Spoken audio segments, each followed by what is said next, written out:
15,000 का खर्चा हो गया। एक खड्डे की वजह से 15,000 का खर्चा हो गया। दिख रहा है bend,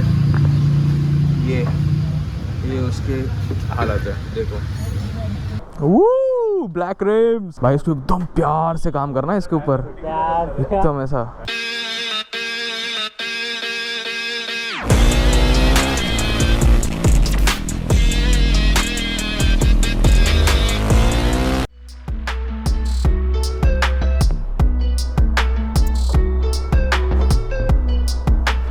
Good morning YouTube, let's cold start this puppy up.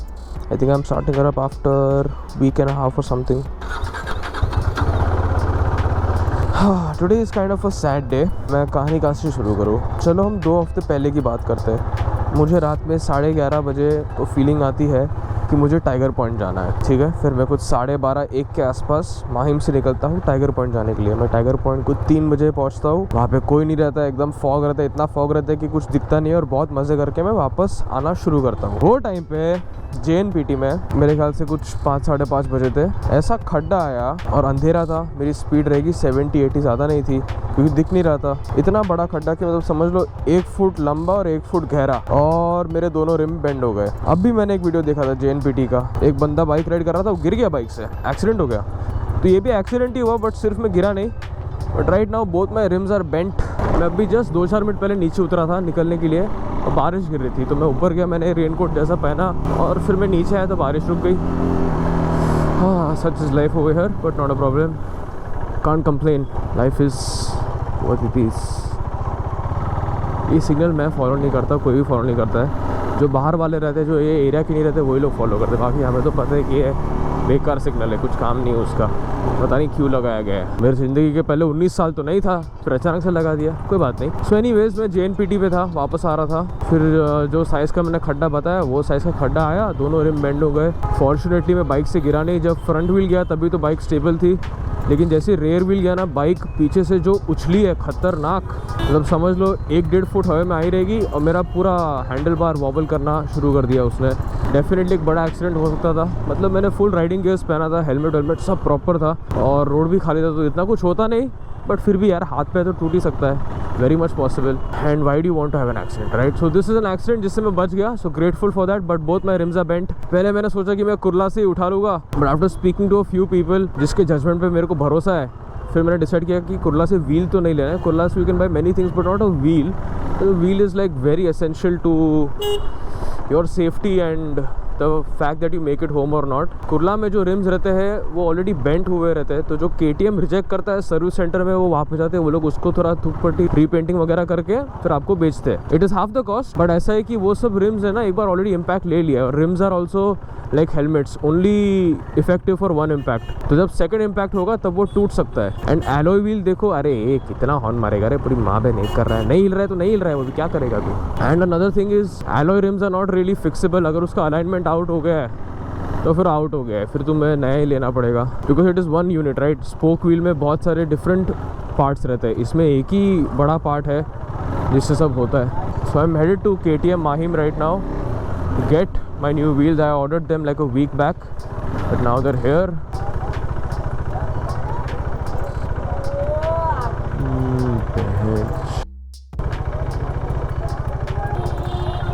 अरे जाओ दादा, जगह ही नहीं है। ये नए माहिम के किधर लगाओ, तो किधर लगाओ,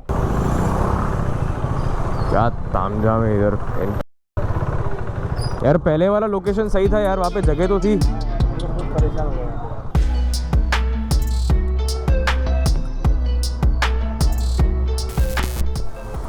KTM का सर्विस सेंटर में जगह की थोड़ी सी मारा मारी है। This is the newest sexy enduro and we head out.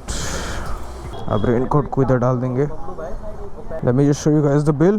4 coil, 2 bottle लिए, 495। फ्रंट व्हील का कॉस्ट था 6760, रेयर व्हील का कॉस्ट था 7894, और मैंने एक 42 टीथ का स्प्रॉकेट लिया है which was for 805। Total bill 15,956। 15,000 का खर्चा हो गया। एक खड्डे की वजह से 15,000 का खर्चा हो गया। इसमें तो मतलब I don't blame the bike for anything. ये कोई गाड़ी का भी व्हील तोड़ देता हो, वैसा टाइप का खड्डा था। कोई स्पोक व्हील वाली बाइक भी होती है ना इसके जैसी, उसका भी व्हील तोड़ देता हो। बस मैं वहाँ से गिरे बिना आ गया, वो बढ़िया चीज़ है। और बाकी तो भी पैसा तो खर्चा हो गया अननेसेसरी। मेरा प्लान था बैंगलोर निकलने का लास्ट वीकेंड, लेकिन हो ही नहीं पाया क्योंकि भाई व्हील टूटा है तो कैसे जाएगा इंसान। मैंने 42 टीथ स्प्रॉकेट वो राइड के लिए ही लिया है क्योंकि वो जो हाईवे है वो एकदम हाई स्पीड्स वाला हाईवे है। आप कांस्टेंट 120 140 मेंटेन कर सकते हो। तो अगर 42 टूथ स्प्रॉकेट रहेगा तो आरपीएम्स कम रखेगा, एवरेज ज़्यादा मिलेगी, इंजन पे स्ट्रेस कम रहेगा, मेरे ऊपर वाइब्रेशंस कम आएंगे। Now I have the fuel x, तो लो स्पीड में अगर वो स्प्रॉकेट थोड़ा स्ट्रगल कर रहा है तो फ्यूल एक्स उसको हेल्प कर लेगा। पहले फ्यूल एक्स नहीं था अपने पास। एंड गाइज मैंने मेरा पावरट्रॉनिक निकाल दिया है। It is for sale on Facebook market place. I've kept the price 12,000. We'll negotiate if you're serious. You can DM me if you're interested in the Powertronic V4. The reason for selling is that it's a performance mod. Like if someone has speed as a top priority, then वो उनके लिए है. For me, I just didn't see the point of having that performance. And Powertronic की चीज़ ऐसी है कि it needs to get tuned. Tuning is a process, मतलब उसको टाइम लगता है। आपको एक्सपर्ट से मिलना पड़ता है, एक्सपर्ट से काम कराना पड़ता है, डायनो पे जाना पड़ता है। आप उसके बिना भी बाइक राइड कर सकते हो, बट अगर मैं इतना बड़ा इलेक्ट्रॉनिक चेंज कर रहा हूँ बाइक में, then I would like to do it properly. So that's why I am selling it off. और मुझे उतना टाइम, एनर्जी, एफर्ट डालना नहीं था in just tuning a powertronic. So I thought that okay let's remove it, you don't need it, the fuel x is doing what you needed it to do. I just wanted a more linear power delivery, better throttle response and less jerks at lower speeds, and it's doing that, so no problems. Thank you bro. तो आज़ाद के यहाँ से हम लोग डिस्प्लेट वगैरह RIMS का swap कर देंगे, फिर हम रिम को लेके जाएंगे इधर एक टायर शॉप है वहाँ पे, फिर वहाँ से मशीन से खुलवाएंगे क्योंकि ये लोकल पंचर वाले से अगर करवाया ना वो रिम पे 110% स्क्रैच मारेगा और नए नए रिम पे स्क्रैच नहीं देखा जाएगा। और एक बार रिम लग जाता है फिर उसके ऊपर स्क्रैच आने की कोई शक्यता नहीं है ज़्यादातर, लेकिन लगने के टाइम ही होता है। ब्लैक ना, I am thinking I go to Kurla get full orange fairings. क्या बोलता है bro? One black, one orange look nice. This match with chassis also. Yeah. Black भी अच्छा दिखेगा, ब्लैक ब्लैक है ना, ऑरेंज ब्लैक। पीछे वाला रिम है। दोनों भाई। अच्छा दोनों black ना। दोनों I put भाई। both black first and see how it looks. If you go to put new panels and repaint the rims, no, repainting the. नहीं, I'll not repaint the rims. Then black rims and orange fairings. हाँ। Race bike जैसा। Nice combo. I'll show you a photo, मैंने वो देखा है। You can wrap the bike orange if you want. Wrap is not If you're getting panels and I. Same cost रहेगा bro. Chewing gum लगाया। क्या चिंगम लगाया। चिंगम नहीं, इसको वाटरप्रूफ किया है ना ब्रो बारिश में। ब्लू टैग आता है ना, अच्छा चिंगम भी गिरा। स्टेशनरी में मिलता है। You doing bro? पुलिस से भाग रहा है। हाँ इसी की बाइक थी। आई सेंड यू रील, देख मेरा इंटरसेप्टर वाला क्या बात है bro? देख देख देख देख देख गाड़ी जस्ट राइट ना। हाँ लेता हूँ ये रील, तो देखना, देखा कि नहीं? देख ये रील देख। हाँ तो क्रोम वन। हाँ ये तो गाड़ी का गाड़ी है। और इधर ही फटाका फोड़ रहे थे। पड़ गई। और फिर क्या किया ना, ये इधर ये लोग इधर पकड़ते हैं, रात को नहीं पकड़े। क्या आवाज ना बाइक का। Oof. हाँ, this was like the best fucking sounding bike of my. You toll से यूटर्न मारता रहेगा ना, अरे सीन क्या वहाँ पे रोकते हैं। पकड़ते हैं। वो ब्लॉग बना बाइक इधर से लिया, लेकिन इधर से लिया ना उससे पूरा ब्लॉग बनाया। घर गया ना तो इनसे पूरा ऑडियो खराब। हाँ भाई मस्त ब्लॉग बनता, मस्त ब्लॉग बनता। हाँ एटलीस्ट ब्रो, जिसका ऑडियो क्लीन है उसका बना दिया। Now you sold the bike also. Mumbai police आएगा मेरे पास, ए किधर है बाइक, यार ढूंढो। गोरे लोखंडाला जाना पड़ेगा बाइक। Sound bro. या only problem is Mumbai police, everything else is great. Sound में तो No, I think no, this guy radioed. because you were going towards the yes yes, so he was expecting me. कि भाई कोई तो एक bike लेके आ रहा है। एग्जॉस्ट लगा हुआ है। हाँ, good thing I got out. मैं तेरे को फोन करता, ब्रो तेरी बाइक जमा हो गई है। मेरे नाम पे था ही नहीं बाइक। अच्छा छोड़ दे भाई। अच्छा हाँ, रिम मैंने ब्लॉग में दिखाया नहीं। ब्लैक रिम्स सेक्सी ना भाई। भाई इसको एकदम प्यार से काम करना है इसके ऊपर, एकदम ऐसा। ब्रो फोक ऑयल भी चेंज करने का था। डेढ़ दो मतलब, हाँ सही है सही है। Fuel axis good, power tonic निकाल दिया है भाई। किसी को बेचना है तो बताना भाई। बहुत लोग बेच रहे हैं। मैंने मार्केट प्लेस पे 12 का डाला है। यहाँ पर ये ब्लैक रिम लग रहा है, looking so good with the bike. And this is my old rim. ये दिख रहा है बेंड, ये उसके हालत है देखो।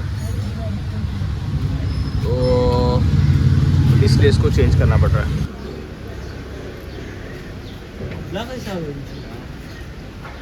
ज़्यादा पटक दिया क्या? पटका तो था भाई जोर से। तो वो पटकने में ना स्लिप होकर निकल गया। And this is how she is looking. क्या बोल रहा है? हाँ यार मस्त दिख रहा है। This is how she is looking with the black alloys. और सस्पेंशन ऑयल भी चेंज किया है। 42 स्प्रॉकेट फिट करने के लिए चेन को काट के लगाना पड़ता, और फिर अगर मेरे को वापस 45 करना था तो फिर वो हो नहीं पाता। So we have stuck to the 45 sprocket. 42 वाला आज़ाद ने ले लिया है। देखना है क्या है ये है क्या? इधर पे लग रहा है।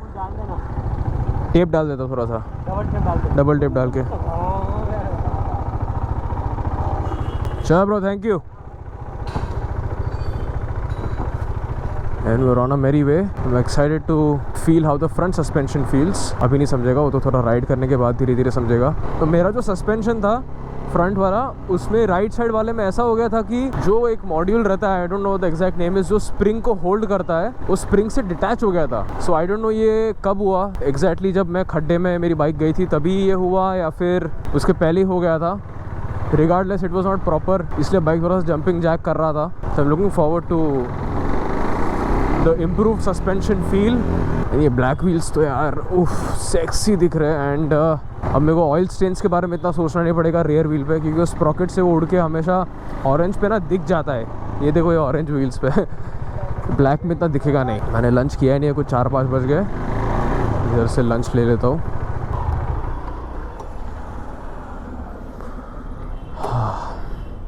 अगर किसी ने यहाँ से पहले नहीं खाया तो ज़रूर खा के देखना। ये श्रीज फ्रैंकी हिंदुजा हॉस्पिटल के यहाँ पे माहिम में। Great frankie, great price. चलो मैं लंच ले लेता हूँ, फिर वापस बाइक पे मिलता है।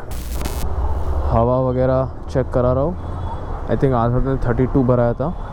कोई नहीं, मैं 29 पे रन करता हूँ, तो अभी 29 पे शो कर देंगे। ये कितने पे है?